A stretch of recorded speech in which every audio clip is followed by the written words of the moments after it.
What's on the inside? Treasure? Come here. There is treasure. It's you. Oh, thank you.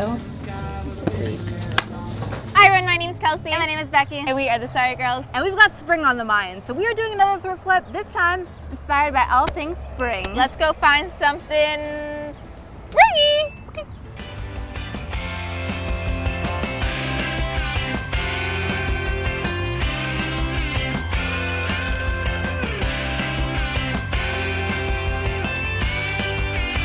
What is it? Is this for giant CDs? No, it's like a fold-up thing. Oh, travel picnic, that's so cute. Vintage patches, a whole bag full. Get them all. Oh my God. Get them all. Craft Appreciation Day. It's so cool. Do close up. I'm closing, but you're getting too close to me. Watch you scouting. I should hang this on my porch. Kelsey, I'm on your porch right now. Take a poops on your carpet. No. So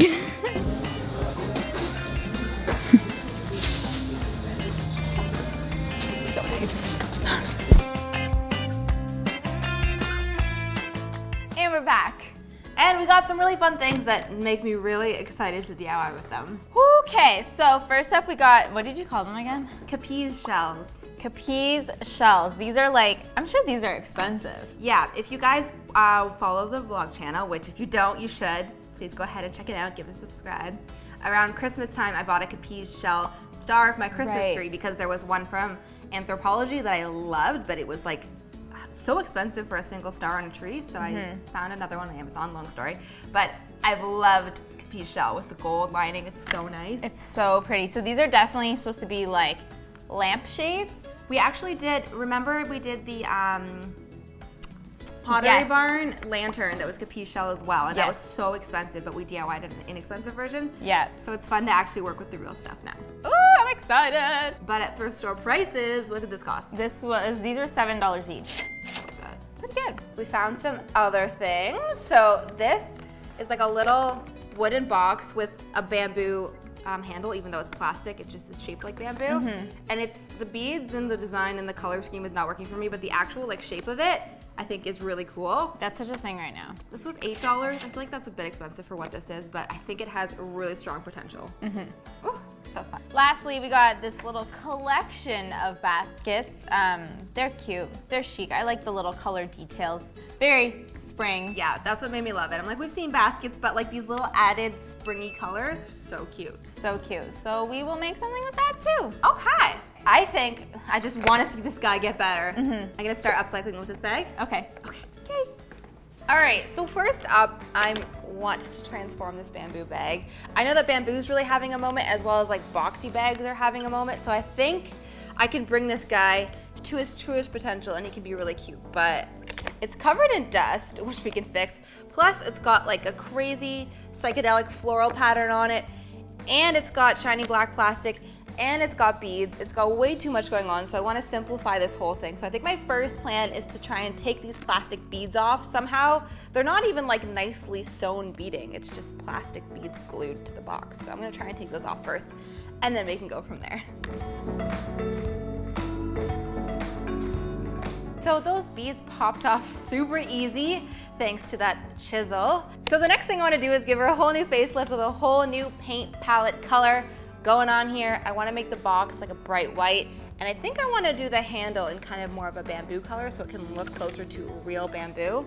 My first thought was to sand this down so that it would make the painting process a lot nicer, but upon further investigation, I actually think this box is made up mostly of like a papery consistency instead of wood, so I think if I put sandpaper on this, it's gonna make a huge mess. So we're gonna just go for straight paint and see how she goes. So after I had just started painting the top white with a brush, I realized that I could really easily unscrew all of the hardware and make my life so much easier by painting this whole thing with a roller brush. It gives a much nicer finish, and then I don't have all the hardware in my way to kind of paint around. I also then started painting the handle with the paintbrush and realized I was not loving the texture that the paintbrush was giving me, so I decided to wipe off what I could and spray paint the whole thing gold. So after those 2 hiccups, I think we're good to move on. The handle and hardware are still drying, but I can move on with the box, which is looking great right now. So one thing I know I want to do is put a big chain on it so I can make it kind of a crossbody bag if I want to, because I love the look of those. Plus they're so easy, hands-free, Yes, please. I have this simple gold chain from the craft store that I'm gonna be using, so let's figure out how much I wanna use. I think something like this looks good, so I'm just gonna give the chain a trim. And then to attach the chain to the bag, I have these really cool, they're like triangle D-rings, and they're meant to go on the back of like picture frames or anything you wanna hang on the wall, but it's actually gonna be the easiest little thing to nail into the side of my box to put my chain onto. So I'm gonna put one on each side, and then use 2 jump rings to put my chain around the box. So once my chain was on and my hardware was completely dried, I went ahead and screwed it all back into the box. I think this is truly the definition of a glow up, friends. It's so cute. I'm actually so amazed at how that gold spray paint is popping on the bamboo handle. So I can't wait to see what Kelsey does next with those baskets.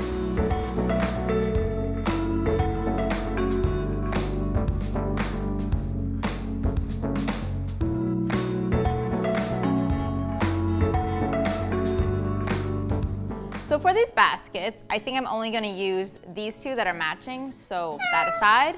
The vision is to make a purse, a basket-inspired purse. So I think my first step is to take off the handles because I don't need those, and I think I'm gonna use the handles to make my new hinge.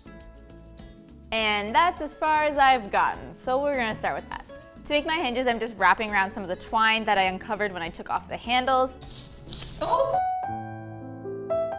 And then I'm using some of these brown zip ties that were left over from our previous dollar store DIY to secure everything into place. So I have my 4 little circles, which actually act as my hinge, and it works. I'm loving it. It looks cute. You can't even tell the hinge at the back because it just blends right in. So next up, I'm going to make my front closure. And I had an idea for this. Go to my wood drawer. We have lots of dowels in the wood drawer, and we even have some pre-cut pieces, which are gonna work perfect for this. I feel like the first time I found out about this technique of a closure is from those Tiffany necklaces that like all of a sudden all my friends had in like grade 8, and I was like the one person that didn't have a Tiffany necklace, but I was like, it's cool, it's fine, it's whatever. But it's where you like, birds and the bees, baby. You have the hole, and then you put it through, and then it rotates, and then it like can't come out. Make sense? Okay, well that's what we're gonna do. To make my dowel clasp, I'm drilling 2 holes and then threading some of my handle twine through it.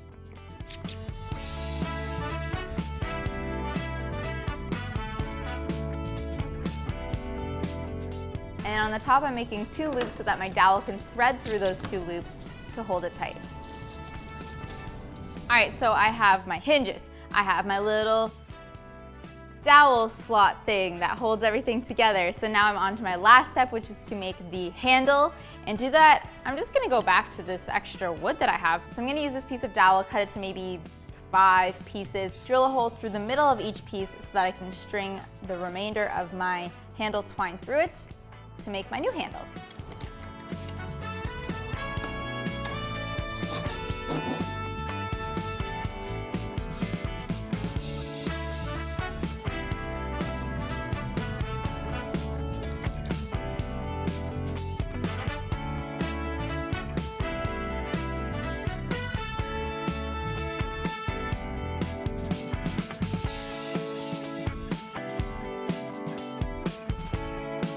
All right, and this is how my final purse turned out. That was so easy, and I love just making things up as I go. Life hack, don't have a plan. Just hacking my way through life. Cute! On to the next one.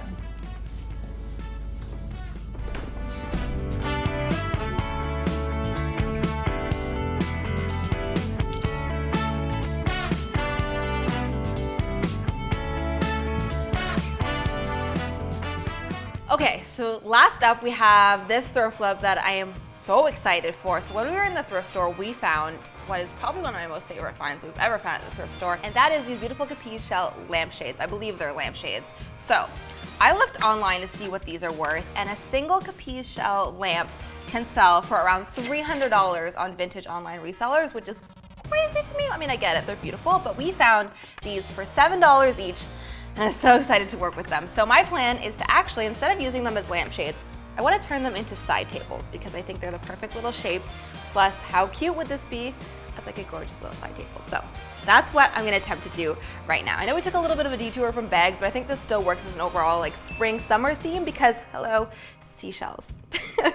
So because the tops of these are so like ornate, they've got a lot going on, I really want to keep the base super simple and super easy so it doesn't distract. So my plan for this is going to be to take a wooden dowel and a bucket, pour some concrete in the bucket, and then use the dowel as a single stem in the concrete base to act as a really simple table base.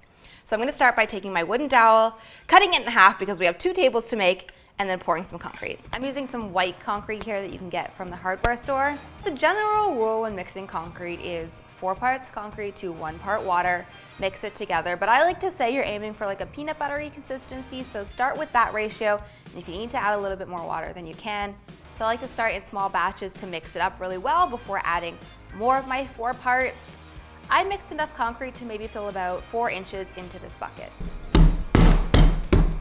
Now it's time to add in the wooden dowel, which will be the leg of the table. So I went ahead and pressed it into the center about 3 inches of the way down. Next takes a little bit of finessing. So using some tape and a level, I put the level up against the dowel because we want to make it as straight as possible. And you can use the tape to attach the dowel from the dowel to the side of the bucket and pull it in different directions until you find that it's as level as possible. So now I have my 2 buckets of concrete with dowels in them set aside, drying to be used later. I'm going to go on to the next part, and that is creating a very simple tabletop to this table, because as much as I would love to use these solely on their own as the tabletops, I think because it's the seashell, it's a little too delicate that if you put something heavy on it, it could crack, and I don't want to risk that because this is so pretty. So what I'm going to do is just use some very simple, I think this is only 1/4 inch plywood. It's very inexpensive. This is a scrap piece we actually had, and I'm going to cut out 2 circles to work as like a very simple tabletop that we can then put the shell tabletop on top of. Once my circles were drawn out onto my pieces of plywood, I just used a jigsaw and cut out the circles. And once my circles were cut out, I sanded everything down until it was beautiful and smooth, and now I have my 2 circle tabletops, 1 for each table that we're making. So once your concrete has fully cooled and dried and is not warm or wet at all, you can remove it from the buckets. If your concrete is rough or bumpy at all, you can go over this with a sander or some sandpaper to smooth it down to make it completely smooth and beautiful. Next up, we're gonna add our wooden tabletops onto the tops of the dowels using a screw to go directly through the top and into the dowel. Next up, it's time to add on our wooden tabletops. So I'm just going to use a long screw and go through the top of the tabletop directly into the dowel. Time to paint everything. This is where you can get a little creative. I think I'm going to go with gold to match the gold trimming on the seashell tabletops. I'm just using some spray paint to spray paint everything, including the bases and the top. Once the spray paint is completely dried, it's finally the moment that I've been waiting for so long. We get to add on our tabletop. Also, as a little pro tip, before I actually went ahead and put the seashell tabletop on, I was able to unscrew my screw and then slip a washer on so that when I put the screw back in, the washer actually held the tabletop down into place. I am absolutely in love with how this set of Capiz shell side tables turned out. I really think we gave them a whole new life as opposed to them looking sad on the shelf in the thrift store without even a light in them. I think they're so cute, and I just love that we got to do this transformation because I haven't worked with Capiz ever. Well, actually, we did that pottery barn. That cost how much? Where we tried to recreate the effect of it. You can check that out linked above and below. I think that was a really fun one that we did if you want to also get that shell effect. Overall, absolutely love this one. One of my fave thrift flips, I have to say.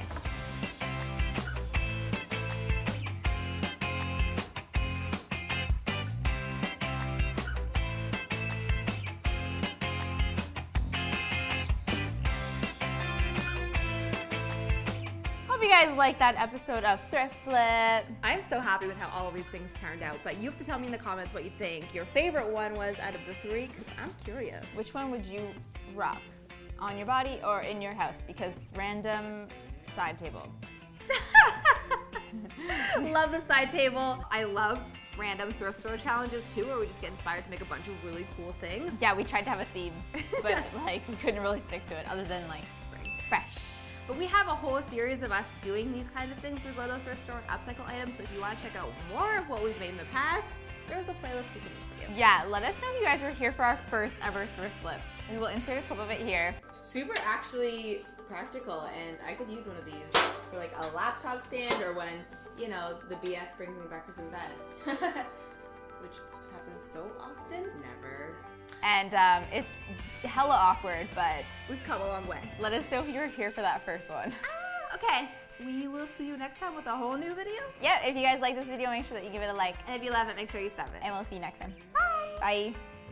Hello and welcome to the end slate. I just want to give Buckeye Beauty a quick shout out for her Nervous Laugh tee. If you guys don't know, we have this both in white and black now. So check out the link below to get your very own and use hashtag SorryGirls Squad to be featured in our end slate.